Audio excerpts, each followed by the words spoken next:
Nessun problema, almeno per ora, per gli stranieri che studiano in America, lo racconta la voce diretta dell'imprenditore veneziano Emiliano Biracu, impegnato a Venezia anche su progetti culturali e creativi molto importanti, che ha scelto di dedicare parte del suo tempo alla formazione accademica internazionale. In queste settimane si trova negli Stati Uniti, alla Howard Kennedy School, una delle università più prestigiose al mondo, dove sta seguendo un programma di studio dedicato all'economia e alle politiche pubbliche. In queste settimane sto seguendo un programma di studio alla Harvard Kennedy School.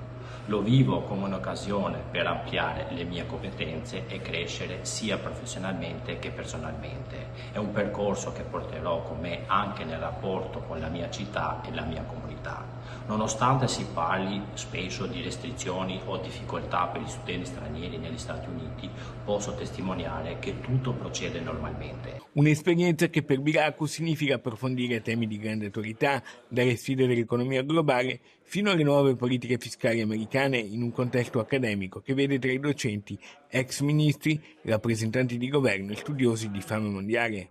Tra i miei docenti ci sono figure come Lawrence Summer, ex segretario al Tesoro degli Stati Uniti, ed altri ex rappresentanti di governo. Insieme a questi ci sono anche professori di altissimo livello che hanno collaborato e pubblicato studi e libri con premi Nobel in economia. Un percorso che, come sottolinea lo stesso Biracu, rappresenta un'occasione di crescita personale e professionale e rafforza il suo legame con la città di Venezia e la comunità locale. È un percorso che mi sta arricchendo molto e che mi spinge a guardare con ancora più convinzione al futuro di Venezia come laboratorio di innovazione e di governance urbana.